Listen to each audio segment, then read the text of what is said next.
تبارك وتعالى في كلامه المجيد. أعوذ بالله من الشيطان الرجيم. بسم الله الرحمن الرحيم. قولوا آمنا بالله وما أنزل إلينا وما أنزل إلى إبراهيم وإسماعيل وإسحاق ويعقوب والأسباط وما أوتي موسى وعيسى وما أوتي النبيون من ربهم لا نفرق بين أحد منهم ونحن له مسلمون. قال المؤلف والمفسر رحمه الله تعالى: أرشد الله تعالى عباده المؤمنين إلى الإيمان بما أنزل إليهم بواسطة رسوله محمد صلى الله عليه وسلم مفصلا وما أنزل على الأنبياء المتقدمين مجملا، ونص على أعيان من الرسل وأجمل ذكر بقية الأنبياء، وأن لا يفرقوا بين أحد منهم بل يؤمنوا بهم كلهم ولا يكونوا كمن قال الله فيهم ويريدون أن يفرقوا بين الله ورسله ويقولون نؤمن ببعض ونكفر ببعض ويريدون أن يتخذوا بين ذلك سبيلا اولئک هم الکافرون حقا۔ اب ان آیات مبارکہ میں جیسے کہ آپ نے الحمدللہ پچھلی آیات میں پڑھا ہے کہ اللہ تبارک و تعالی نے یہود کا، نصارہ کا، مشرکین کا رد بیان فرمایا کہ تمہارا ملت ابراہیمی علیہ السلام پہ ہونے کا دعویٰ جو ہے وہ بالکل جھوٹا ہے، غلط ہے، عقل کے اعتبار سے بھی اور نقل کے اعتبار سے بھی۔ بلکہ جو سچی بات ہے وہ یہ ہے کہ حضرت سیدنا ابراہیم علیہ السلام نے اور اسی طرح حضرت یعقوب علیہ السلام نے بھی جو وصیت کی اپنی اولاد کو، تو وہ وصیت کیا تھی؟ اسی عقیدہ توحید کے بارے میں تھی کہ آپ نے ان سے پوچھا تو انہوں نے اعتراف کیا کہ ہم خالص عبادت کریں گے جو تیرا الہ ہے، تیرے آبا سیدنا ابراہیم، سیدنا اسماعیل، سیدنا اسحاق علیہم الصلاۃ والتسلیم کا الہ ہے، اور الہ واحدہ، اسی کی الوہیت اور اسی کی عبادت میں ہم کسی کو شریک نہیں کریں گے اور ہم اسی کی اطاعت کرنے والے۔ تو یہی وصیت دی حضرت یعقوب علیہ السلام، اور حضرت یعقوب علیہ السلام بھی ملت ابراہیمی علیہ السلام پر، اور پھر ملت ابراہیمی اور ملت محمدی علیہ السلام جو ہے وہ ایک۔ اس لیے اللہ تبارک و تعالی نے پھر ان کا رد فرمایا کہ یہ یہود و نصارہ جو نعوذ باللہ کہتے ہیں کہ تم یہودیت اختیار کر لو، نصارہ کہتے ہیں نصرانیت اختیار کر لو، اللہ نے فرمایا یہ جھوٹے ہیں۔ قل بل ملت ابراہیم حنیفا وما کان من المشرکین۔ تو اب اسی کے بارے میں اللہ تبارک و تعالی نے ایک دوسرے طریقہ مبارک سے اسی بات کو واضح فرمایا قولوا آمنا باللہ وما انزل الینا وما انزل الی ابراہیم واسماعیل واسحاق ویعقوب والاسباط وما اوتی موسى وعيسى وما اوتی النبیون من ربهم لا نفرق بین احد منهم ونحن له مسلمون۔ اللہ نے فرمایا اعلان کر دو کہ ہم امت محمد مصطفیٰ صلی اللہ علیہ وسلم جو ہے حضور پاک پر بھی ایمان لاتے ہیں، اور مفصلاً جس شریعت کے تابع ہیں ہم وہ شریعت محمد مصطفیٰ، اور اجمالاً ہم جتنے پہلے اللہ کے نبی اور رسول گزرے ہیں سب پر ہمارا ایمان، اور یہ ہمارا عقیدہ ہے کہ اللہ تبارک و تعالی نے حضور پاک صلی اللہ علیہ وعلا آلہ واصحابہ وسلم تسلیما کثیرا کثیرا کی ذات مبارک کو خاتم الانبیاء بنا کے بھیجا کہ آپ پر نبوت جو ہے ختم ہو گئی، اور اب قیامت تک کوئی نبی نہیں ہوگا، کوئی رسول نہیں ہوگا، کوئی شریعت نہیں ہوگی، اب شریعت اسلام ہوگی اور دین اسلام ہوگا اور شریعت محمدیہ علیہ صاحب الصلاۃ والسلام، کیونکہ حضور صلی اللہ علیہ وسلم جیسے قرآن مقدس نے نص قطعی میں بیان فرما دیا کہ ما کان محمد ابا احد من رجالکم ولکن رسول اللہ وخاتم النبیین وکان اللہ بکل شیء علیما. تو اللہ نے فرما دیا کہ میرے رسول پاک حضرت محمد مصطفیٰ جو ہے خاتم النبیین، او سب سے آخری نبی. اور اسی طرح یاد رکھیں کیونکہ نبوت جو ہے وہ عام ہے اور رسالت جو ہے وہ خاص ہے، ایک قاعدہ ہے. کیونکہ ہر رسول تو نبی ہوتا ہے لیکن ہر نبی جو ہے وہ رسول نہیں ہوتا. تو جب آپ کو خاتم النبیین فرما دیا گیا تو یعنی جو نبوت عامہ آپ پہ ختم ہو گئی تو رسالت تو خود بخود ختم ہو. کیونکہ جب خاتمیت آ جائے عموم کے لیے تو خصوص تو خود بخود اس کے اندر داخل ہو. تو اس لیے اب حضور صلی اللہ علیہ وسلم کی نبوت جو ہے وہ قیامت. اور اسی طرح یہ بات بھی یاد رکھیں کہ بعض فرقے ضالہ اور بعض گمراہ فرقے جو ہیں وہ بھی یہود و نصارہ سے کوئی کم نہیں ہے، بلکہ اسلام کو نقصان پہنچانے میں تو یہود و نصارہ سے بھی زیادہ ہے. کیوں؟ مثال کے طور پر آپ کو پتا ہے کہ بھئی یہ یہودی ہے، آپ کو پتا ہے یہ نصرانی ہے تو آپ بچتے ہیں. لیکن اب کتنے مسلمان ہیں اللہ معاف فرمائے جو کبھی یہودیوں کی عبادت خانے میں جاتے ہو؟ سوال نہیں پیدا ہوتا. اللہ کوئی ایسے لوگ جن کو آپ یہ کہہ سکتے ہیں کہ وہ نام کے مسلمان ہیں لیکن ہیں لا مذہب، ان کا مذہب شذب کوئی نہیں ہوتا. وہ اگر ایک دو یعنی کبھی زندگی میں ایسے حالات کا شکار ہو گیا، ورنہ مسلمان جانتا ہے بھئی یہ یہودیت کا مرکز ہے، یہ نصرانیت کا مرکز ہے، یہ ہندوؤں کا مندر ہے، یہ گرجا ہے، یہ کلیسا ہے، کبھی نہیں جائے.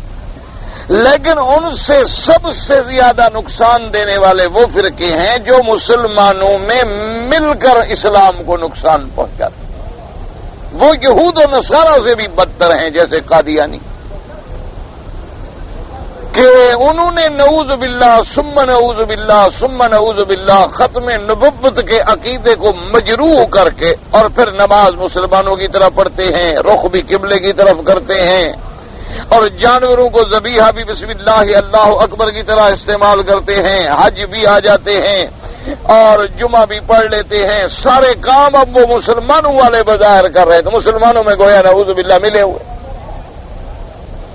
اور مسلمانوں کے اندر رہتے ہوئے ایک ایسا عقیدہ جو نص قرآن سے ثابت ہے اور ایسا عقیدہ جو احادیث متواترہ مشہور، اللہ تبارک و تعالی ہر مسلمان کو فرق باطلہ اور فرق ضالہ کے فتنوں سے محفوظ رکھے. اب دیکھو نا جی، جب ایک سادہ بھلا آدمی جو ہے دیکھتا ہے کہ بھی ایک آدمی نماز پڑھ رہا ہے اور روزہ رکھتا ہے اور کلمہ شریف بھی یہی پڑھتا ہے لا الہ الا اللہ محمد الرسول اللہ، اور جمعہ پڑھتا ہے، عیدین کی نماز میں آتا ہے، حج پر بھی چلا جاتا ہے، اور باقاعدہ زکوٰۃ، صدقات، خیرات یہ بھی سارے کرتا ہے. وہ کہتے ہیں جی عجیب بات ہے، یہ مولوی کہتے ہیں یہ مسلمان نہیں، کمال کی بات ہے جی، عجیب بات ہے جناب. دیکھو مولویوں کو تو دماغ خراب ہے، کہتے ہیں یہ مسلمان نہیں، حالانکہ ان کے نام ہی سارے کے سارے دیکھو تو بالکل کسی کا نام جناب عبد السلام ہوگا اور کسی کا ایسے نام ہوں گے سب اسلامی، امت الاسلام، عبد السلام، اور ایسے ایسے کہتے جناب دیکھو مولوی کا دماغ خراب ہو کہ ان کو بھی کہتے ہیں کہ یہ مسلمان نہیں. اسی لیے اللہ تبارک و تعالی معاف فرمائے کہ جب پارلیمنٹ میں تقابل ہوا تھا علماء حق کا، حضرت مفتی صاحب رحمۃ اللہ علیہ اس وقت زندہ تھے اور ادھر مرزا ناصر تھا، اب تو مر گیا، تو اس کا شاید اب بیٹا ہے طاہر یا کیا نام ہے اس کا، اب دیکھو نام سارے ایسے. تو اس نے بھی یہی دھوکہ دیا پورے، کیونکہ پارلیمنٹ میں بھی تو لوگ اب ایسے ہوتے ہیں نا ماشاءاللہ جن کو مذہب کا پتہ ہی نہیں ہوتا اللہ کی رحمت سے، دولت مند، وڈیرے، سرمایہ دار، ساہوکار، صنعت کار، پیسے والے، مافیا والے لوگ، وہاں کوئی دین والے تو پہنچتا ہی نہیں ہے نا، کوئی ہوگا اکا دکا اس کی کون سنتا ہے، پتی کی آواز نہ کارخانے میں کون سنتا ہے. تو اس نے بھی بعین ہی یہی جو میں عرض کر رہا تھا نا یہی دھوکہ دیا. وہ جناب اشتہار اور پمفلٹ اور کتابیں اٹھا کے لے آیا، اس نے کہا کہ جناب یہ کیا ہمیں کہتے ہیں کہ ہم قادیانی ہیں اور ہم کافر ہیں. تو مولوی ہیں ان کا تو کام ہی یہی. کہا یہ جو مولوی طبقہ ہے نا ان کا تو کام ہی ہے، یہ مسلمان تو کرتے نہیں، لوگوں کو کافر زیادہ بناتے ہیں۔ اور میں کہا جناب یہ کتاب دیکھو، اس میں علماء دیوبند نے بریلوی علماء کے خلاف کفر کا فتویٰ دیا، اور یہ جناب کتاب دیکھو، یہ بریلوی علماء کی کتاب ہے، ان نے علماء دیوبند کے خلاف فتویٰ دیا کفر کا۔ اور یہ جناب کتاب دیکھو، یہ بریلوی علماء نے اہل حدیثوں کو کافر کہا، اہل حدیثوں نے بریلویوں کو کافر کہا۔ انہوں نے کہا یہ تو حضرت تماشا ہے، یہ تو سب کو کافر کہتے رہتے ہیں۔ اور یہ دیکھو جناب انہوں نے شیعہ کو کہا، شیعہ نے ان کو کہا، انہوں نے کہا جی یہ تو مولویوں کی عادت ہے، اسی طرح ہی ہمیں بھی کہتے ہیں، ورنہ ہم تو بالکل پکے سچے مسلمان لوگ ہیں۔ اب عام آدمی کو بھی دھوکہ لگتا ہے، وہ کہتے ہیں ہاں بھائی بات تو ٹھیک ہے، بریلوی ان کو کہتے ہیں دیوبندیوں کو کہ کافر ہیں، دیوبندی کہتے ہیں بریلویوں کو کافر ہیں، بریلوی کہتے ہیں اہل حدیث کافر ہیں، اہل حدیث کہتے ہیں بریلوی کافر ہیں، وہ کہتے ہیں ان کا امام غلط ہے، وہ کہتے ہیں ان کی تحقیق غلط ہے۔ یہ بات تو ٹھیک کہہ رہا ہے۔ جو آپ جناب پارلیمنٹ کے ممبر جو تھے وہ سب کے سب نے کہا بھی بات تو مرزا صاحب بڑی ٹھیک کر رہے ہیں۔ خیر اس نے جب اپنی بات کو ختم کیا تو مفتی صاحب نے کہا کہ بات سمجھو۔ انہوں نے فرمایا کہ تم بات سمجھو مرزا صاحب کہ علماء دیوبند نے بریلویوں کو کافر کیوں کہا؟ وجوہ کفر تو لکھے جائیں گے نا کہ کیوں کافر ہیں۔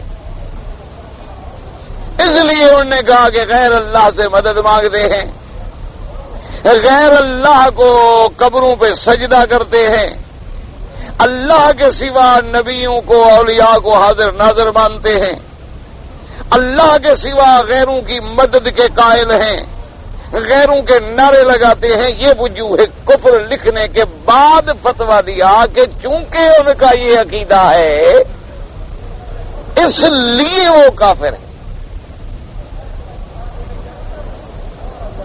اب بریلویوں نے جو فتویٰ دیا کہ بھی دیوبندی کافر، انہوں نے بھی وجوہ کفر کو انہوں نے کہا جی یہ نبی کی توہین کرتے ہیں، اولیاء اللہ کے منکر ہیں، حضور صلی اللہ علیہ وسلم کو بڑے بھائی کے برابر سمجھتے ہیں، حضور صلی اللہ علیہ وسلم کو اپنے جیسا مانتے ہیں، حضور صلی اللہ علیہ وآلہ وسلم کے شان میں گستاخی کرتے ہیں، اور نبی کی شان میں ذرا بے ادبی کرنے والا بھی کافر ہوتا ہے، اس میں کوئی شک و شبہ ہے؟ انہوں نے کہا لہذا یہ کافر۔ انہوں نے کہا اب دیکھو جب یہ فتویٰ چھپا تو بریلویوں کے جو بڑے بڑے سنجیدہ علماء تھے انہوں نے کہا کہ بالکل نہیں، ہم غیر اللہ سے مدد مانگنے کو کفر سمجھتے ہیں، ہم بھی قبر کے سجدے کو کفر اور شرک سمجھتے ہیں۔ سارے جو لوگ یہ عقیدے رکھتے ہیں وہ یا تو جاہل ہیں یا محبت میں بڑے ہوئے ہیں، ورنہ ہمارا یہ عقیدہ نہیں ہے۔ انہوں نے وجوہ کفر سے انکار کر دیا، جن وجوہات کی بنا پر ان کو کافر کہا گیا تھا انہوں نے ان سارے وجوہات کا انکار کر دیا۔ انہوں نے کہا جی محبت میں کوئی بات کہہ جانا علیحدہ بات ہے، لیکن عقیدہ ہمارا یہی ہے کہ اللہ نفع نقصان کا مالک ہے، کوئی غیر اللہ نفع نقصان کا مالک نہیں ہو سکتا، کسی غیر کی عبادت جائز نہیں، قبر پہ سجدہ جائز نہیں، طواف جائز نہیں، غیروں سے پکارنا جائز نہیں، مدد مانگنی جائز نہیں۔ ان نے وجوہ کفر سے انکار کر دیا۔ تو جب وجوہ کفر سے انکار کر دیا تو فتویٰ خود بخود ختم ہو گیا، کیونکہ جن وجوہات کی بنا پہ فتویٰ لگایا گیا تھا ان کا تو انہوں نے انکار کر دیا۔ اب علماء دیوبند کے خلاف جب فتویٰ آیا تو انہوں نے کہا کہ بالکل غلط کہتے ہو کہ ہم نبی کی شان میں گستاخی کرتے ہیں، ہم تو نبی کی شان میں گستاخی کرنے والے کو زندیق مانتے ہیں، ہم تو اس کو کافر مانتے ہیں، ہم تو حضور صلی اللہ علیہ وسلم کو تمام مخلوقات کا سردار مانتے ہیں، ہم تو انہیں تمام مخلوقات سے افضل و اعلیٰ مانتے ہیں، ہم تو اللہ کے اولیاء کو مانتے ہیں، ان کی کرامات کو مانتے ہیں، حضور پاک کے معجزات کو مانتے ہیں، اور جو حضور کو بالکل اپنے جیسا یعنی اپنے برابر سمجھ لے مرتبے میں بھی نعوذ باللہ، ہم تو اس کو مسلمان بھی نہیں مانتے۔ تو انہوں نے بھی وجوہ کفر سے انکار کر دیا اور فتویٰ ختم ہو گیا۔ کیونکہ جو ان کے ذمے چارج شیٹ لگائی گئی تھی اس کا انہوں نے انکار کر دیا کہ نہ بھائی، ہم تو کہتے ہیں حضور خاتم الانبیاء ہیں، اشرف الانبیاء ہیں، امام الانبیاء ہیں، اور پھر اس پر ہمارا عمل شاہد ہے کہ ہمارے علماء نے حضور کی حدیث کی شرحیں لکھی، ساری زندگی انہوں نے مدینہ منورہ میں گزار دی، حضور کی محبت میں انہوں نے قصائد لکھے، حضور صلی اللہ علیہ وسلم کی محبت میں اور سیرت پہ کتابیں لکھی، لہذا ہمارے ذمہ یہ چارج شیٹ غلط ہے۔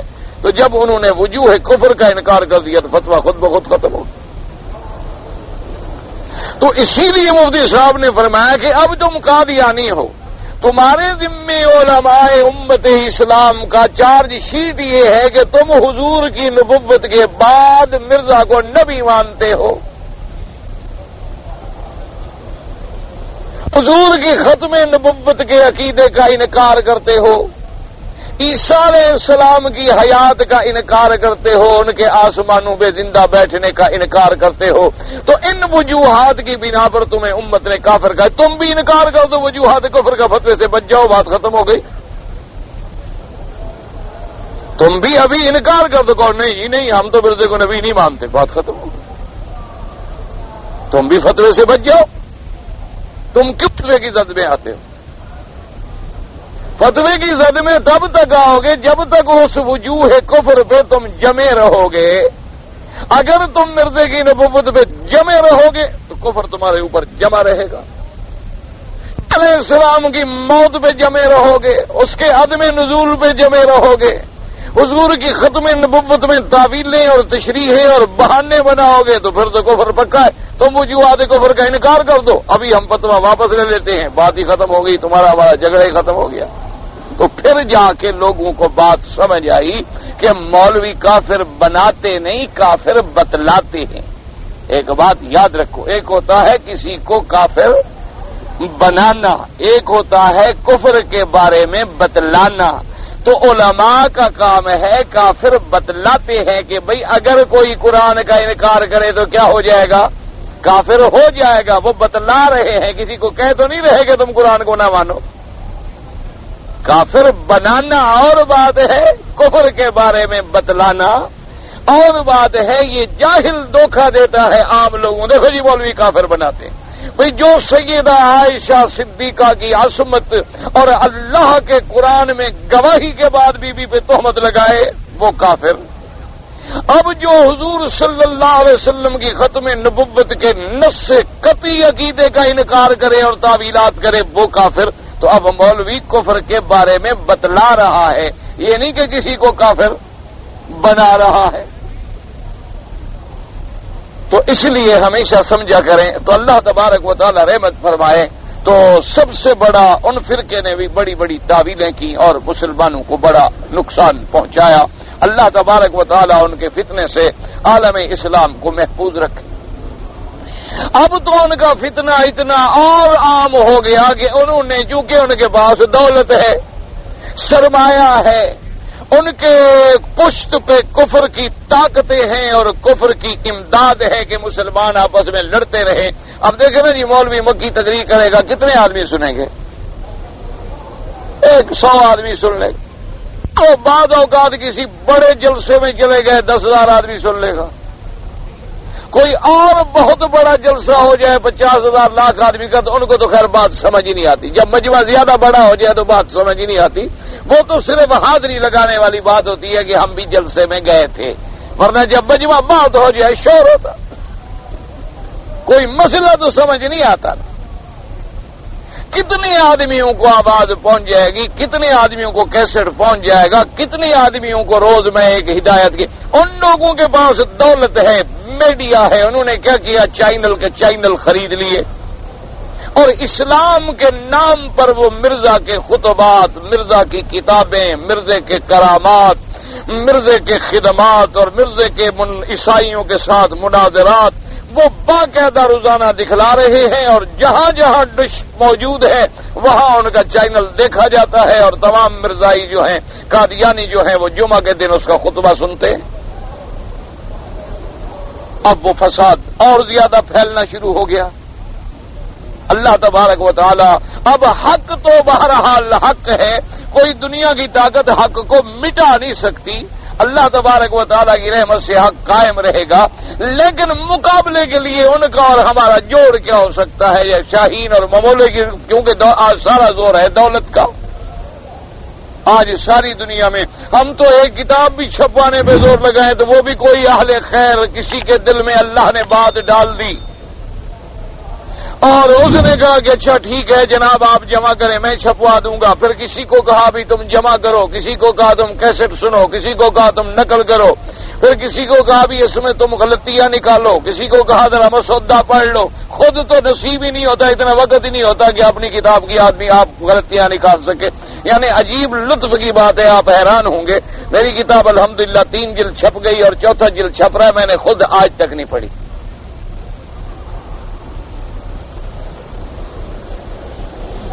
ہے میری کتاب، میں نے خود نہیں پڑھی.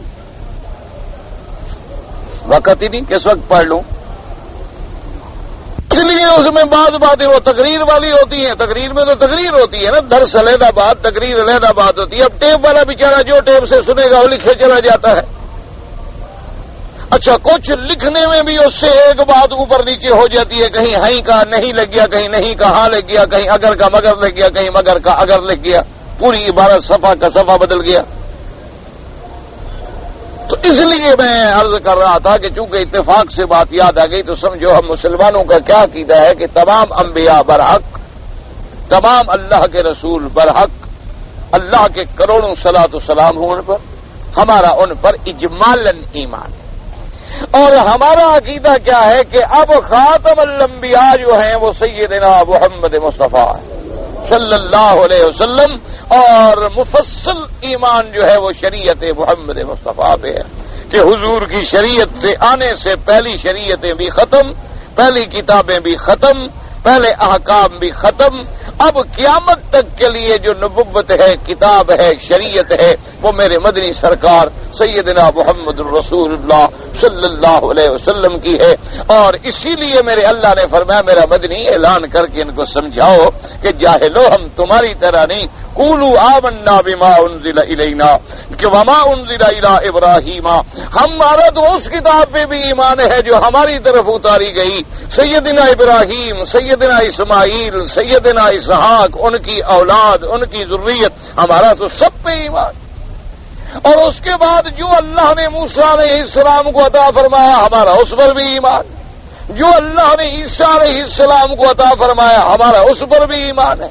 ہم تو نبیوں میں فرق نہیں کرتے کہ اس کو مانتے ہیں، اس کو نہیں مانتے، اس کو مانتے ہیں، اس کو نہیں مانتے، نہ ہم تو سب کو مانتے ہیں، لیکن ہم تابع ہیں شریعت محمد الرسول اللہ صلی اللہ علیہ وعلی آلہ واصحابہ وسلم تسلیما کثیرا کثیرا. اور جہاں لوگ ایک بات یہاں اتفاق سے چونکہ آ گئی ہے تو یاد رکھ لیں کہ خاتم النبیین میں 2 قراتیں ہیں، ایک ہے زبر کے ساتھ، ایک ہے زیر کے ساتھ، خاتم النبیین یا خاتم النبیین، یعنی خاتم یا خاتم. لیکن دونوں میں الحمدللہ معنی نہیں فرق پڑتا. ایک معنی میں ہوتا ہے خاتم معنی مہر. معنی کیا ہوا کہ جیسے ساری درخواست لکھ کے، کتاب لکھ کے، خط لکھ کے، لفافہ بند کر کے اوپر آپ سیل کر کے مہر لگا دیتے ہیں کہ اب اندر کی چیز باہر نہ آئے اور باہر کی چیز اندر داخل نہ ہو سکے، نہ زیادتی ہو نہ نقصان ہو. اگر خاتم کا معنی مہر میں بھی لیا جائے تو کیا معنی ہوا کہ حضور انبیاء اور نبوت پہ مہر ہے، اب مہر لگ گئی، بس اب اس کے بعد نہ کوئی چیز داخل ہوگی، نہ کوئی چیز زیادہ ہوگی، نہ کم ہو. یہ معنی نہیں ہوتا کہ حضور جس کو مہر لگا دیں، یہ تو پھر قرآن میں معنی میں زیادتی ہے. لفظ تو خاتم ہے صرف. اگر خاتم بے معنی مہر بھی لیا جائے یاد رکھو تو معنی کیا ہوگا کہ حضور صلی اللہ علیہ وسلم گویا انبیاء پر مہر ہیں. اس لیے حضور صلی اللہ علیہ وسلم نے، اور اگر خاتم لیا جائے تو معنی کیا ہوگا کہ آخری نبی ہے. اور یہ ترجمہ بھی قرآن مقدس کے الفاظ پاک کا میرے مدنی سرکار نے خود فرما دیا. آپ نے فرمایا کہ میری امت اللہ تبارک و تعالی نے فضلت علی الانبیاء بست، فرمایا تمام انبیاء پہ اللہ نے مجھے فضیلت دی ہے، اور 6 چیزیں ایسی مجھے ملی ہیں جو کسی کو نہیں ملی۔ اوتیت جوامع الکلم، فرمایا اللہ نے مجھے جوامع الکلم عطا فرمایا، ایسے کلمات عطا فرمائے کہ لفظ تھوڑے ہیں اور معنی اس کے اندر سمندر بہ رہے۔ فرمایا ونصرت بالرعب، اور اللہ نے یہ بھی مجھے فضیلت عطا فرمائی ہے کہ میں جب دشمن کے خلاف جہاد کروں تو مہینوں دور کے فاصلے سے اللہ کافروں کے دل میں میرا رعب ڈال دیتے۔ فرمایا وَأُحِلَّتْ لِيَ الْأَرْضُ مَسْجِدًا وَطُهُورًا، اور یہ بھی فضیلت اللہ نے مجھے دی ہے کہ تمام سرزمین جو ہے کائنات کی جتنی زمین جہاں بھی ہے اللہ نے میرے لیے پاک بھی کر دی اور مسجد بھی بنا دی کہ جہاں عبادت کرو نماز پڑھو، نماز ٹھیک ہے۔ اور فرمایا وَخَتَمَ بِيَ النَّبِيُّونَ، اور اللہ نے یہ فضیلت بھی مجھے دی ہے کہ مجھے نبیوں کے ختم کرنے والا بنایا، میرے بعد کوئی نبی۔ اور اسی طرح حضور صلی اللہ علیہ وسلم نے واضح فرما دیا کہ انا خاتم النبیین لا نبی بعدی، میرے بعد کوئی نبی۔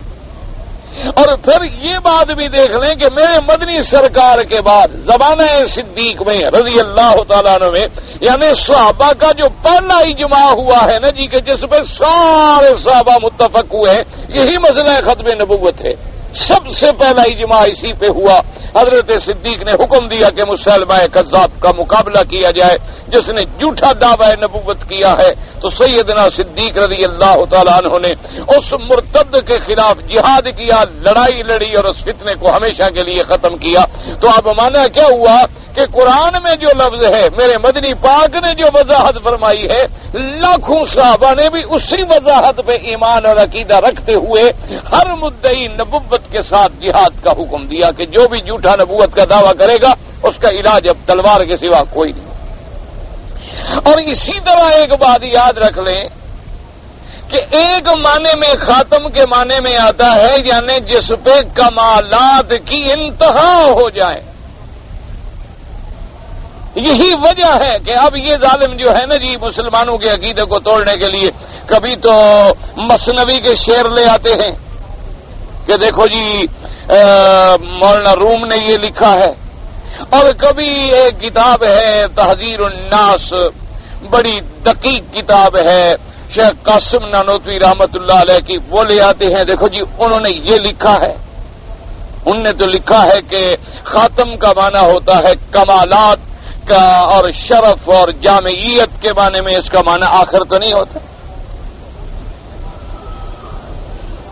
تو حالانکہ اصل وجہ کیا یاد رکھو، یہ جہالت ہے، ان کی بات کو یہ سمجھ ہی نہیں سکتے۔ مشکل یہ ہوتی ہے کہ ایک جیسے کسی عربی کے شاعر نے کہا تھا نا کہ ان كنت لا تدری فتل کا مصیبت وان كنت تدری فالمصیبت عذب، اس نے کہا کہ تم اگر مسئلہ نہیں جانتے ہو تو یہ بھی بڑی مصیبت ہے، لیکن تم جان کے اگر پھر ہیرا پھیری کر رہے ہو تو یہ تو پھر اس سے بھی بڑی مصیبت۔ ایک تو ہے کہ بندہ مسئلہ نہ جانے، ایک ہے کہ جانتا ہو لیکن پھر الزام لگائے۔ ان کے کہنے کا مقصد یہ تھا، انہوں نے کہا کہ بات سنو، ایک معنی تو آتا ہے مہر، ایک معنی آتا ہے آخر، تو جب آخر کے معنی میں بھی اور مہر کے معنی میں بھی کوئی تضاد یا تعارض نہیں ہے، انہوں نے کہا اسی طرح ایک معنی آتا ہے جامعیت باعتبارات انتہاء کمال کے۔ کیا معنی کہ نبوت میں جتنے کمالات ہو سکتے تھے اللہ نے میرے مدنی پہ ان کی انتہا کر دی۔ مثال کے طور پر یوں سمجھیں کہ نبوت کے کمالات تھے 100 حصہ، کسی پیغمبر کو اللہ نے 10 دیے، کسی کو 15 دیے، کسی کو 20 دیے، مراتب درجات۔ اب وہ چلتے چلتے چلتے جب حضور پہ آئے تو نبوت کے تمام کمالات کی انتہا ہو گئی۔ اب شاہکار نبوت جو تھا وہ مکمل ہو گیا، جس میں کوئی نقص باقی نہ رہا اور کوئی کمی باقی نہ رہی۔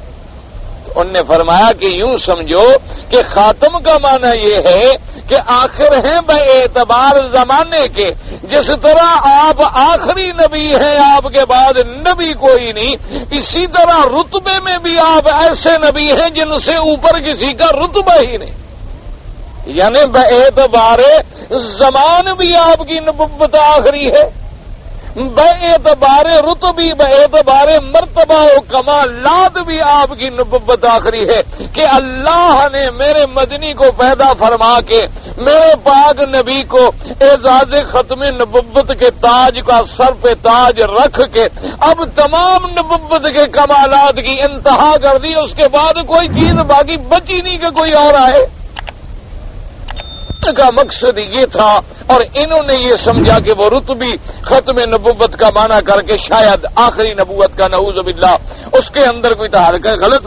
ہمیشہ یاد رکھیں کہ ایک چیز کا جیسے ایک ظاہر ہے ایک باطن ہے۔ اب دیکھیں نا جی، ایک کپڑا ہے، یوں سمجھ لیں ایک یہ ظاہر ہو گیا، ایک اس کے اندر باطن ہو گیا، لیکن یہ ظاہر ہوگا تو باطن رہے گا، کبھی باطن ظاہر کے بغیر بھی ہوتا ہے؟ نہیں سمجھ آئی بات؟ بھائی یہ کپڑے کا اوپر حصہ ہے، ایک اندر والا حصہ ہے، تو اندر والا تب ہوگا جب اوپر والا بھی ہوگا، اگر اوپر والا نہ ہو تو پھر اندر والا تو رہ گیا۔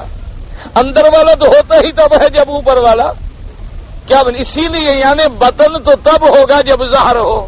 اب پیٹ ہے، ایک ظاہر ہے، پشت ہے، اگر یہ ظاہر ہی نہ ہو تو پھر تو بندہ مر گیا، کچھ بھی نہ رہا۔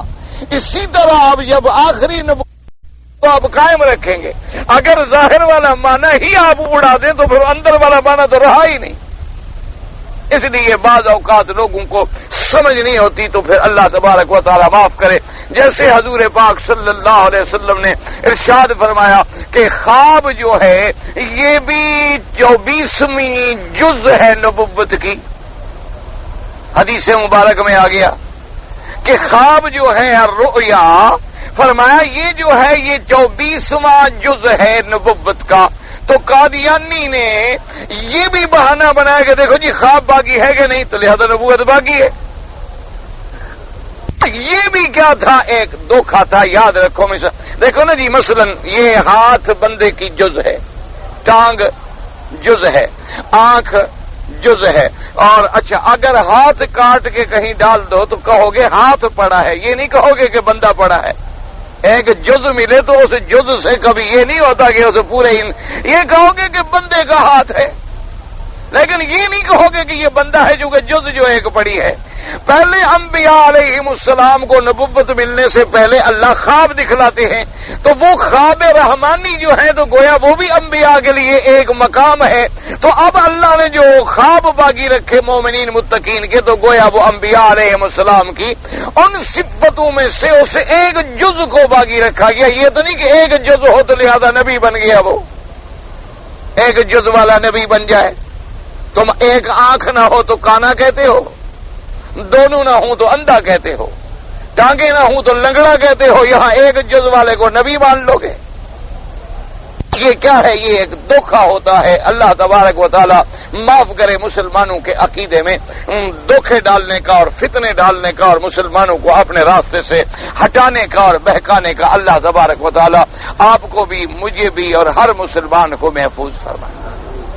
اب دیکھیں، اسی لیے مفسر نے فرمایا کہ ارشد اللہ تعالی عبادہ المؤمنین، اللہ نے ہدایت کی اپنے ایمان والے بندوں کو، کیا؟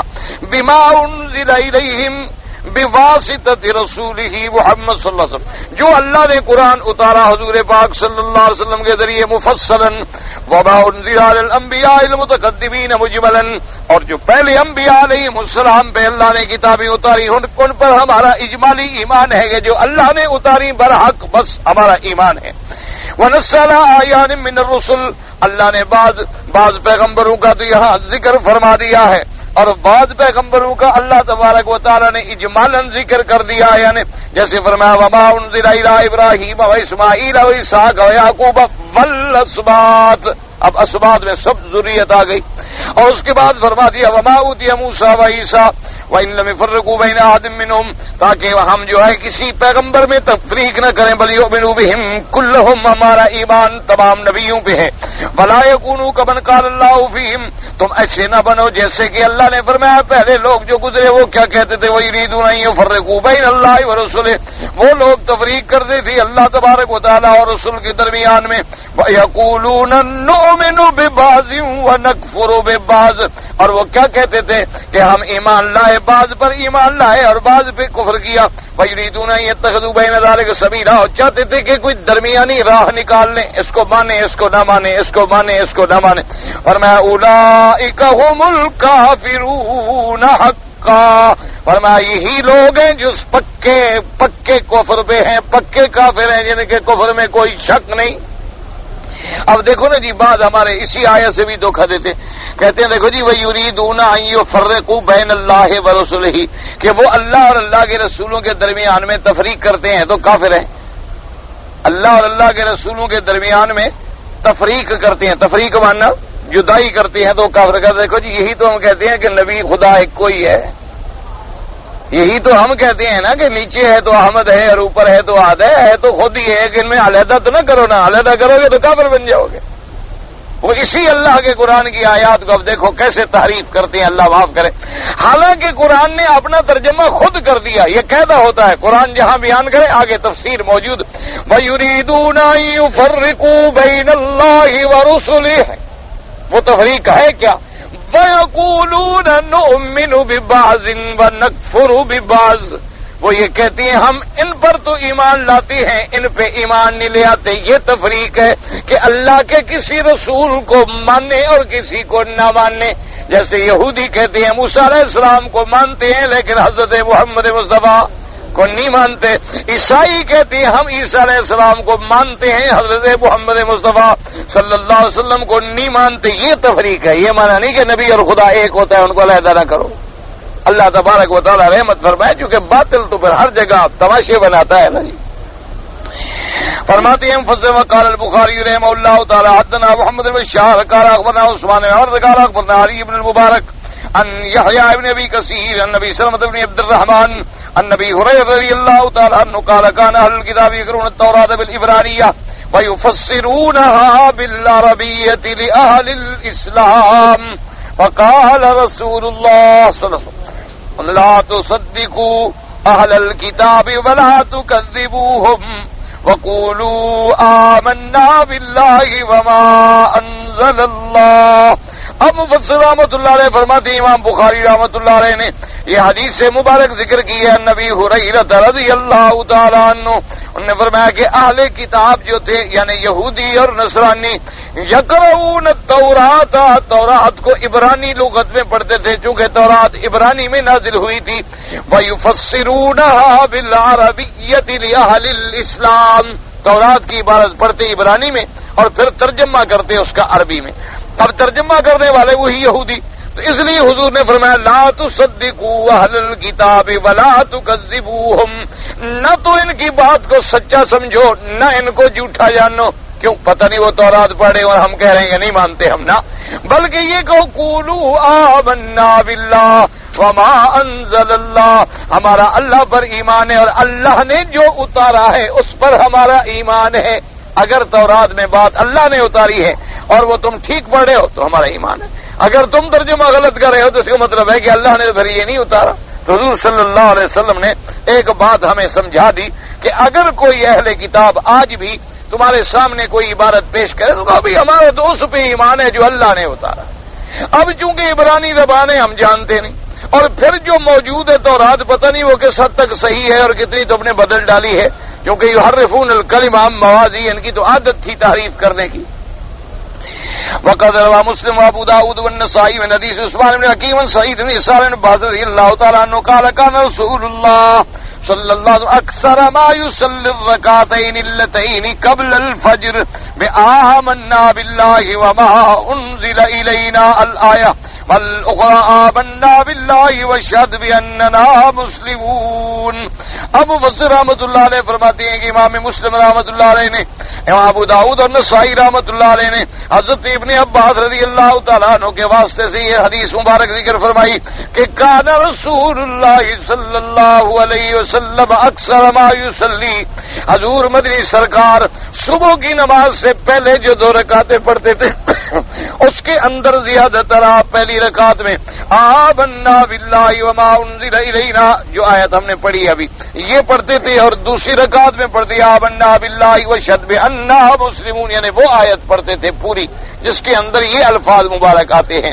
کیونکہ حضور پاک صلی اللہ علیہ وسلم کو ایک تو صبح کی یہ 2 رکعتیں بڑی محبوب تھی، اور دوسری بات یہ ہے کہ صبح گویا یہ بھی ایک علامت قیامت ہوتی ہے. یاد رکھو کہ اب رات ختم ہو گئی، صبح آ گئی، دن ختم ہو گیا، رات آ گئی. تو جو غور کرنے والے بندے ہیں وہ اسی پہ غور کرتے ہیں کہ جیسے میرا رب دن رات مبارکہ کو پڑھتے تھے، جن آیات کے اندر ایمان کا سبق دہرایا جاتا ہے تاکہ امت کو سبق ملے کہ وہ ان آیات مبارکہ کو پڑھیں اور ان پہ عمل کریں.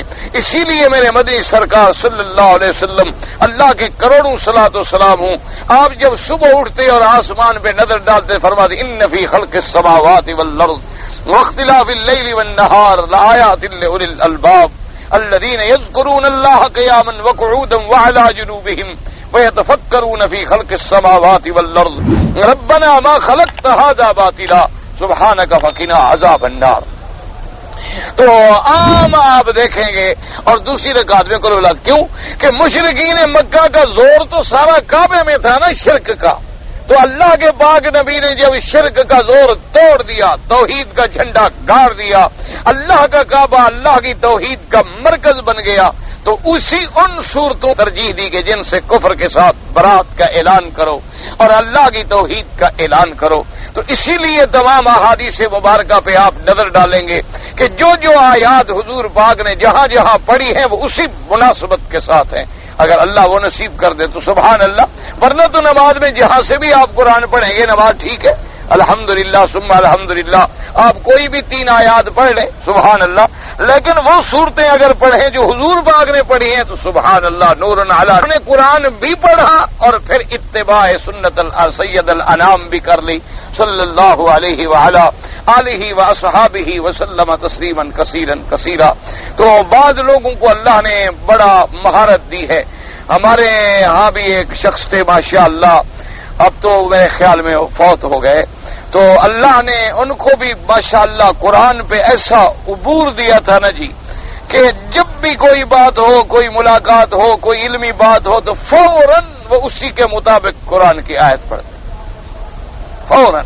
یعنی کوئی چھوٹی سی بات بھی آ جائے نا جی، مثلا ایسے باتیں کر رہے ہیں تو اس کے اوپر فوراً ایسی مناسب آیت ذکر فرماتے کہ آدمی حیران ہو جاتا، کیونکہ اللہ نے قرآن کا محبت ہے. اللہ جن کو قرآن کے ساتھ ذوق دیتے ہیں، قرآن پڑھنا، قرآن کو یاد رکھنا، قرآن پاک کو سمجھنا.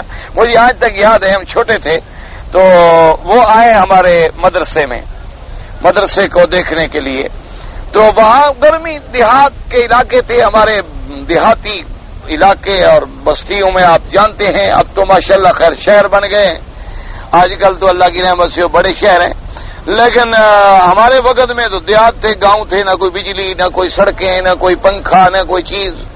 تو اب وہ جب مدرسہ دیکھنے کے لیے آئے تو ایک قاضی صاحب تھے، ہمارے والد صاحب رحمۃ اللہ علیہ کے شاگرد تھے، وہ بھی بہت بڑے عالم تھے. تو انہوں نے مہمان کے احترام کے لیے پنکھے ہوتے ہیں نا یہ ہاتھ والے، تو انہوں نے ہاتھ والے پنکھے سے بھی چلا، گرمی بہت گرمی تھی زبردست. تو انہوں نے کہا کہ نہیں حضرت آپ پنکھا نہ کریں، آپ عالم آدمی ہیں. انہوں نے ویسے کہہ دیا عربی میں جیسے لا باس فی، انہوں نے کہہ دیا کہ بھائی کوئی حرج نہیں، میں پنکھا کر رہا ہوں تو اس میں کوئی حرج نہیں. نے کہا نہیں فیہ باس شدید. آج تک یاد ہے ہم چھوٹے چھوٹے تھے تو اس وقت بھی انہوں نے یعنی فوراً استدلال اللہ کے قرآن سے کی آیت سے، انہوں نے کہا نہیں فیہ باس شدید. تو پھر انہوں نے بھی پنکھا رکھ دیا کہ بھی اب اس کا کیا علاج کرنا. بعض لوگوں کو اللہ ذوق دیتے ہیں، تو اس لیے ہمیشہ کوشش کریں. مثلا حج پہ آپ جا رہے ہیں، اللہ تبارک و تعالیٰ نے آپ کو علم عطا فرمایا ہے، یا آپ کا نماز پڑھانے والا آدمی ماشاءاللہ عالم ہے، اب مینا میں کھڑے ہیں اور آپ وہ آیتیں پڑھیں الحج اشہر معلومات، وہ رکوع پڑھ رہے ہیں تو حج کے مسئلے دماغ میں تازہ ہو رہے ہیں کہ حج کے احکام بھی تازہ ہو رہے ہیں. سبحان اللہ، آدمی کو بات یاد آ رہی ہے کہ ہم کہاں کھڑے ہیں اور کیا کیا ہم نے کرنا ہے. تو اس لیے میرے مدنی پاک اب صبح کی نماز میں یہ آیتیں پڑھتے تاکہ امت کو سبق ملے کہ آمنا باللہ وما انزل الینا وما انزل الی ابراہیم و اسماعیل وقال ابو العالی ربیع قتادہ اسباد بن یعقوب اثنا عشر رجلا. حضرت ابو العالی ربیع اور قتادہ فرماتے ہیں اسباد جو ہیں یعقوب علیہ السلام کی اولاد میں سے 12 آدمی تھے. فی بنی اسرائیل کل قبائل فی بنی اسماعیل، انہوں نے فرمایا کہ جیسے بنو اسماعیل میں بڑے بڑے قبیلے ہیں اسی طرح اسباط تھے، یعنی وہ بھی گویا کہ قبیلے تھے. وقال زمخشری فی الکشاف والاسباط حفظت یعقوب ذراری ابنائی الاثنی عشر. زمخشری نے بھی یہ لکھا ہے کہ اسباط سے مراد جو ہے یعقوب علیہ السلام کے پوتے، ان کی اولاد جو ان 12 سے پیدا ہوئی. وقد نقل راضی وقرر ولم يعرضوا، اور راضی نے بھی اسی کو نقل کیا اور اسی پہ اقرار کیا اور اس کا پھر کوئی رد نہیں کیا. وقال البخاری رحمہ اللہ تعالی الاسباط قبائل بنی اسرائیل، اور امام بخاری رحمۃ اللہ علیہ فرماتے ہیں کہ اسباط سے مراد جو ہے بنی اسرائیل کے قبائل ہیں. يقتضي أن المراد بالأسباط هنا شعوب بني إسرائيل وما أنزل الله من الوحي الأنبياء الموجودين منهم كما قال موسى عليه السلام لهم. اب مفسر رحمۃ اللہ علیہ فرماتے ہیں کہ اسباط جو ہیں قبائل ہیں بنی اسرائیل کے، یعنی جو شاخیں بنو اسرائیل میں پیدا ہوئی ان کا نام اسباط آیا. جیسے کہ موسیٰ علیہ السلام نے فرمایا اذکروا نعمت اللہ علیکم اذ جعل فیکم انبیاء وجعلکم ملوکا. یاد کرو اللہ کی نعمتوں کو. یاد کرنے کا معنی کیا ہوتا ہے؟ اللہ کی اطاعت کرو، فرما برداری کرو. صرف یاد یہ نہیں کہتے رہو روٹی ملی تھی روٹی ملی تھی روٹی ملی تھی، یہ یاد کرتے رہو، یہ معنی نہیں ہوتا یاد کرنے کا. لوگوں نے یہی سمجھ رکھا ہے بس اسی طرح یاد کرنے سے گاڑی چل جاتی ہے. یاد کرنے کا معنی یہ ہوتا ہے کہ اس کی نعمتوں کو یاد کر کے منعم کے دروازے پہ جھک جاؤ، منعم حقیقی کی اطاعت کرو، اسی کی عبادت کرو، اس کی فرما برداری کرو. یہ ہے نعمتوں کا یاد کرنا. فرمایا جعل فیکم انبیاء وجعلکم ملوکا. کتنی بڑی نعمت ہے کہ اللہ نے تمہیں نبی پیدا کی، اللہ نے تمہیں بادشاہ پیدا کی. وقال تعالی وقطعناهم اثنتي عشرة اسباطا، اور پھر ہم نے ان کو 12 قبائل میں 12 اسباط میں تقسیم کیا تھا. قال کرتے ہوئے سمو اور اسباط میں سبتی و تتاب و اسباط سب سے کیا معنی ہے؟ ایک دوسرے کے پیچھے آنے والے. وہم جمع وکی رسو من السبت بالتحری ثابت وهو الشجر، یعنی درخت.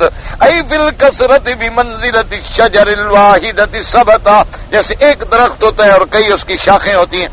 قال الزجاج ويبين لك هذا بعدنا محمد بن جعفر الانباري ادنا وجد الدقاق قال حدثنا سلام قال حدثنا اسماء کا نہیں ہوتے بعض قال كل الانبياء من اسرائيل عشرة. تمام انبیاء ان لکھا کہ بنی اسرائیل سے ہے مگر 10 پیغمبر جو ہیں وہ بنی اسرائیل سے نہیں گزرے. نوح وہود وصالح وشعیب وابراہیم واسحاق ویعقوب واسماعیل محمد علیہم الصلاۃ والسلام. ان نے فرمایا یہ 10 پیغمبر جو ہیں اللہ نے یہ تو بنو اسرائیل سے نہیں بھیجے، باقی جتنے پیغمبر گزرے سب بنو اسرائیل سے گزرے ہیں. قال القرطبی والسبت والجماعت والقبیلۃ والراجعون الى اصل واحد، یعنی ایک باپ کی طرف لوٹنے والے. وقال قتادہ امر اللہ بن یوم یصدقوا بکتب کل برسله، اللہ نے حکم دیا مومنوں کو کہ تمام کتابیں جو اللہ نے اتاری ایمان رکھو، تمام رسولوں پہ ایمان رکھو. وقال سلیمان نبی من نؤمن بالتوراۃ والانجیل ولا نعمل بما فیہما. سلیمان ابن حبیب فرماتے ہیں ہمیں یہ حکم دیا گیا تورات و انجیل پہ ہم ایمان تو رکھیں گے لیکن ان پہ عمل نہیں کریں گے، کیونکہ عمل تو ہم قرآن پاک پہ کریں گے جو اللہ نے حضور پاک پہ اتارا ہے. وقال النبي آدم قال اخبرنا محمد بن السوري قال اخبرنا محمد قال اخبرنا عبد الله بن ابي حميد بن الملك ان ما قال ابن اسحاق قال قال رسول الله امنوا بالتوراۃ والزبور والانجيل وليساكم القرآن، کہ تورات و زبور اور انجیل پہ بھی ایمان رکھو اور سب سے تمہیں کفایت جو ہے وہ اللہ کا قرآن فرمانے والا ہے. اللہ تبارک و تعالیٰ کا قرآن جو ہے اب ہمارا سب چیزوں کے لیے کافی ہے قیامت تک کے لیے. جی میں مدینہ منورہ سے آ رہا تھا پیر علی پر اور میں جب بیر علی پہ پہنچا تو مسجد میں عصر کی نماز کھڑی تھی. میں نے 2 رکعت پہلے احرام کے ادا کیے جب تک نماز ختم ہو گئی. ماشاءاللہ سبحان.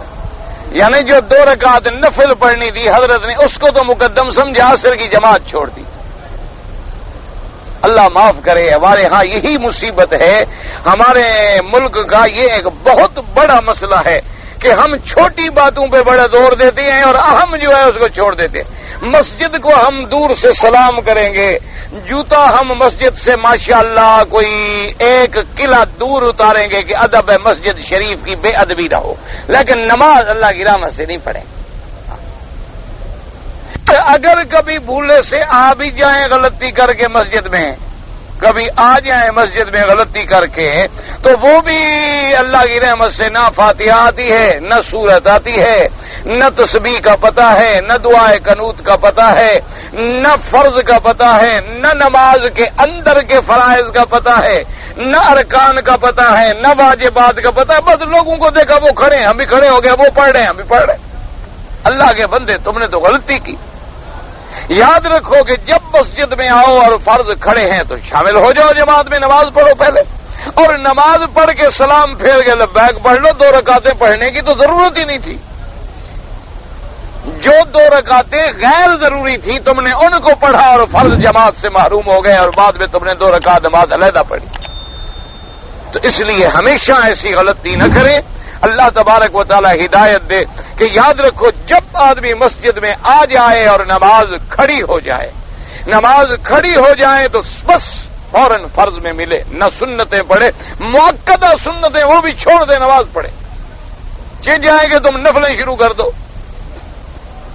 اور اب تھوڑا سا مسئلے میں اختلاف اتنا ضرور ہے کہ بعض علماء فرماتے ہیں مثلا میں 2 رکعتیں سنت پہلے شروع کر چکا تھا اور اس کے بعد تکبیر ہو گئی ہے، تو بعد میں فرماتے ہیں تکبیر تو رکعت نماز توڑ دو اور فرض کے ساتھ مل جاؤ.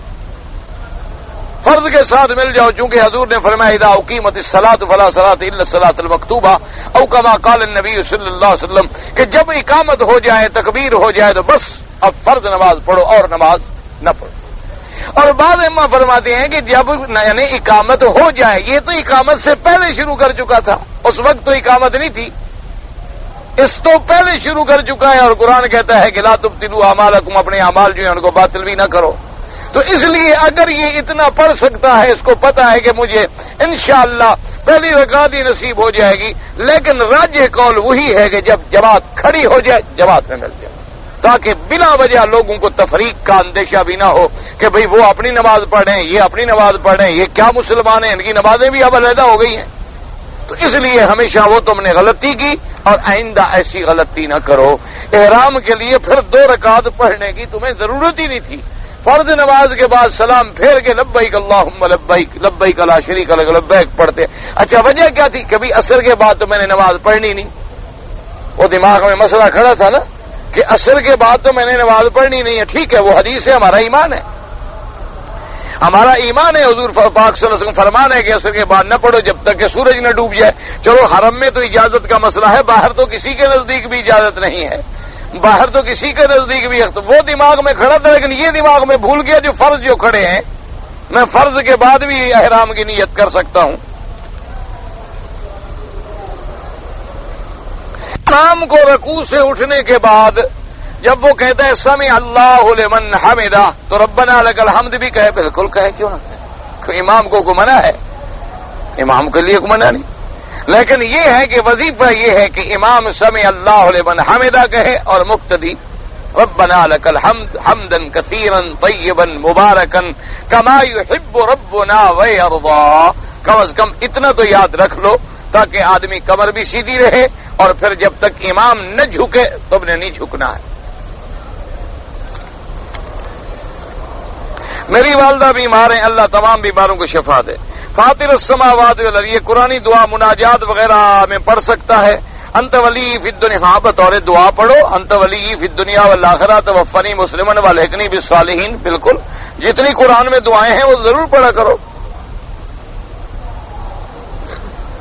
ایک مولوی بشیر احمد صاحب تھے جو بیچارے درس میں بیٹھتے تھے، انتقال ہو گیا، اللہ مغفرت فرمائے، اللہ ان کو جنت الفردوس نصیب کرے. اور ہم جتنا زندہ ہیں اللہ ہدایت پہ رکھے اور ہدایت پہ موت نصیب کرے۔ کہتے ہیں جی وکلا ہماری عدالتوں میں ججز کو مائی لارڈ کہتے ہیں، یہ جائز ہے؟ میرے نزدیک تو سارا قانون ہی جائز نہیں، تم صرف مائی لارڈ کیوں پوچھ رہے ہو؟ لارڈ مکالے کے سارے قانون کو میں نہیں مانتا تو صرف ایک لفظ مائی لارڈ کو میں کیوں مانوں؟ میں تو اس کے پورے قانون کا مخالف ہوں، میں تو صرف وہ قانون مانتا ہوں جو میرے مدنی سرکار نے بھیجا حضور صلی اللہ علیہ وسلم۔ لہذا یہ لفظ تو جب سارا غلط ہے تو ایک کیا قصہ رہا باقی؟ قمری سال کیا ہوتا ہے؟ چاند کے حساب سے قمری ہوتا ہے، سورج کے حساب سے شمسی ہوتا ہے۔ احرام کے آئے انڈیا سے ان کو عمرہ بھی قضا کریں، دم بھی دیں، چاہے نوکری کے لیے آئے کسی کے لیے آئے، حنفی مسلک پہ ان کے لیے عمرہ بھی قضا ہے، دم بھی ہے۔ باقی ائمہ فرماتے ہیں اگر عمرے کی نیت نہیں تھی تو نہیں تھی۔ جو جواب پہلے سے ہو گیا تو اس کا پھر روز تو میں نہ دیتا رہوں۔ قرآن میں اولو العزم من الرسل موجود ہے، تم نہ پڑھو 5 نام تو میں کیا کروں آخر؟ میرا لڑکا امتحان میں، اللہ ہر بچے کو امتحان میں کامیاب فرمائے، والدین کا فرما بردار بنائے۔ کہتے ہیں جی کہ سورۃ الرحمن کی آیت میں فَبِأَيِّ آلَاءِ رَبِّكُمَا تُكَذِّبَانِ لَا نُكَذِّبُ بِنِعَمِ رَبِّنَا بِنِعْمَتِ نہیں بِنِعَمِ رَبِّنَا، تو ہر آیت کے ساتھ ہاں بالکل جب آیت آئے پڑھے یا نہ پڑھے تو دل میں یہ تصور رکھے مولا ہم تیری کسی نعمت کی تکذیب نہیں کرتے، ہم تیری نعمتوں کے ماننے والے ہیں، ہم شکر کرنے والے۔ ویسے افضل یہی ہوتا ہے جیسے آ گیا مثلا سبح اسم ربک الاعلی تو آدمی نے کہہ دیا سبحان ربی الاعلی، سبح اسم ربک العظیم تو کہہ دیا سبحان ربی العظیم۔ کوئی آیت رحمت آ گئی تو اللہ سے رحمت مانگ لی، عذاب کی آیت آ گئی تو عذاب سے پناہ مانگ لی۔ یہ جو طریقہ ہے وہ صحیح یہی ہے، لیکن اگر ہر دفعہ زبان سے نہ بھی کہے تو دل میں یہ یقین ہو کہ مولا ہم تیری کسی نعمت کی انکاری نہیں ہے۔ تلاوت کے دوران ایک بار اگلی آیت پڑھنے کے بسم اللہ بس ابتدا میں جب پڑھ لی، یہ نہیں کہ ہر آیت پر بسم اللہ پڑھو۔ جی کہ نماز جنازہ میں کسی کا ثنا اور درود چھوٹ گیا ہو تو کیا کرے؟ بس جب امام سلام پھیرے وہ تکبیریں پوری کر لے، کوئی اب اور کچھ بھی نہ کرے، صرف تکبیریں پوری کر لے، بات ختم ہو گئی۔ وتر کی تیسری رکعت میں یہاں جو ہاتھ اٹھاتے ہیں وہ بھی ٹھیک ہے، جو نہ اٹھائیں وہ بھی ٹھیک ہے، دونوں حدیث میں موجود ہیں، کوئی جھگڑنے والی بات ہے نہیں۔ جھگڑے والے مولوی اور بہت ہیں، میں تو سلو والا مولوی ہوں، میں تو بابا کسی سے نہیں لڑتا۔ جو ہاتھ اٹھاتے ہیں الحمدللہ، جو نہیں اٹھاتے الحمدللہ، کیونکہ احادیث مبارک میں جس چیز میں مسئلے میں وسعت ہو، جس مسئلے میں گنجائش ہو، جس مسئلے میں 2 حدیثیں مبارک ملتی ہوں، اگر آدمی کا کسی حدیث رسول پر بھی عمل ہے تو الحمدللہ ثم الحمدللہ۔ بلکہ میرا تو ایمان ہے کہ اللہ نے اپنا محبوب ایسا بنایا کہ انہوں نے جو بھی زندگی میں عمل کیا ہے قیامت تک کوئی نہ کوئی بندہ اس پہ عمل کرنے والا رہے گا۔ حضور صلی اللہ علیہ وسلم نے چونکہ جو بھی عمل کیا ہے نا زندگی میں تو اس پر ضرور کوئی نہ کوئی عمل کرنے والا میرے اللہ نے پیدا فرما دی، تاکہ میرے مدنی کی تمام سنتیں زندہ رہیں، تمام آپ کے اقوال مبارک زندہ رہیں، آپ کے تمام افعال زندہ رہیں۔ لقد کان لکم فی رسول اللہ اسوۃ حسنہ۔ باقی رہ گیا لڑائی جھگڑے، بہت سارے مولوی ہیں، ایک فقیر غریب کو چھوڑ دو تو کیا حرج ہے؟ ایک آدمی کی بیوی پاکستان سے آئی احرام کی حالت میں، خاوند نے بیوی کو چوما وغیرہ، اب تو یہ ناجائز ہے۔ احرام کی حالت میں شہوت سے نظر ڈالنا بھی ناجائز ہے، تم تو چومنے چاٹنے سے بھی آگے چلے گئے۔ اللہ تبارک بتائے ایسا نہ کرو، استغفار کرو، توبہ کرو، آئندہ احتیاط کرو۔ باقی کہتے ہیں جی ماں نہیں کہ شکر ہے، چلو یہ بھی شکر کرو۔ اچھا ایک آدمی پاکستان سے مکہ مکرمہ کسی کام کے لیے آیا، امام صاحب فرماتے ہیں کام کے لیے آئے یا نام کے لیے آئے؟ وہ کہتے ہیں میقات سے گزرے عمرہ کرے۔ میقات اللہ نے بنائے کیوں ہیں؟ یہ تو بنائے ہیں کہ کعبے میں جائے تو پتہ لگے کہ اللہ کے گھر جا رہا ہو، تو وہاں سے اپنے آپ کو احرام میں لے آئے، نہیں تو عمرہ بھی قضا کرے اور دم بھی دے۔ باقی علماء اتنا فرق کرتے ہیں کہ عمرے کی نیت تھی تو عمرہ کر لے، اگر نیت ہی کام کی تھی تو کوئی، لیکن وہ یہ نہیں کہتے کہ عمرہ نہ کریں، ان کے نزدیک بھی عمرہ کرنا افضل ہے، سب کے نزدیک۔ فرق صرف اتنا ہے وہ کہیں گے کہ جرمانہ نہیں ہوگا، ورنہ کوئی امام یہ نہیں کہتا کہ میقات پہ آؤ اور عمرہ نہ کرو۔ سب کہتے ہیں کہ اگر باہر سے آ رہے ہو اور جب میقات پہ آؤ تو وقت رسول اللہ صلی اللہ علیہ وسلم 5 مواقیت، حضور نے یہ میقات بنائے کیوں ہیں؟ آخر اذان جو ہے تو کیوں ہے، اقامت جو ہے تو کیوں ہے، میقات جو ہے یہ کیوں ہے؟ اسی لیے تو ہیں کہ تاکہ ہم دنیا کے شہروں میں جیسے سر اٹھائے چلے جاتے ہیں نا، میقات میں آ کے پتہ چلے کہ اب ہم اللہ کے کعبے میں جا رہے ہیں، کہ اب ہم نے غسل کر لیا، اب ہم نے کفن باندھ لیا، 2 چادریں باندھ لی، اپنی اکڑ پھکڑ تکبر شکبر سوٹ بوٹ سب پھینک دیے، زبان پہ لبیک آ گیا، متواضع اور تواضع کرتے ہوئے اللہ کے گھر میں داخل ہوئے۔ پہلے ہم نے طواف کیا، صفا مروا دوڑے، بال کٹائے، احرام کھولا، تاکہ اللہ کے گھر کی حاضری ہونے کے بعد پھر دنیا کا کام ہم نے شروع کیا۔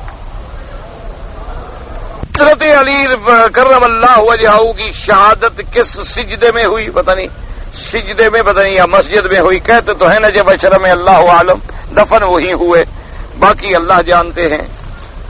اس میں تو خیر سوال ہی کوئی نہیں ہے۔ سفید کاغذ کا جواب میرے پاس تو کوئی نہیں، اتنا پیر ابھی میں نہیں بنا کہ سفید کاغذ بھی پڑھ لوں۔ ہاں ان کے پیر بابا وہ سفید بھی پڑھ لیتے ہیں، کیونکہ جاہل جو ہوتا ہے تو سفید پڑھ لے گا نا، اس پہ لکھا ہوا جو کچھ نہیں ہوتا تو اسی پیر کی طرح ہوتا ہے نا، جیسے وہ سفید وہ بھی خالی اور وہ بھی خالی۔ اچھا جی، یہ حرم شریف میں میت آتی ہے، بچوں کی میت آتی ہے، تو ہم دونوں کی جنازے کی نماز کس طرح کریں؟ کس طرح کرو جس طرح نماز جنازہ پڑھتے ہو اللہ کے بندے، بس 10 آئیں 2 آئیں بچہ ہے 7 ہے، بس جو دعا آپ نے پڑھی ہے وہ سب کے لیے کافی ہو جاتی۔ تو حضور پاک نے ہمیں دعا ہی ایسی سکھلائی ہے کہ اللہم اغفر لحینا و میتنا و شاہدنا و غائبنا و ذکرنا و انسا، تو سارے تو آ گئے اس میں، تو باقی کون رہ گیا؟ وہ تو ہے کہ اللہ مجعلنا ذکرن و شافیان و مشفعا، اگر یعنی موقع ملے اور ہمیں پتا ہے اگر بچہ ہے تو پڑھ لے، ورنہ یہی دعا جو ہے جامع دعا ہے، سب کے لیے کافی ہو جاتی ہے۔ واللہ تعالی عالم علمہ اتم۔ اللہم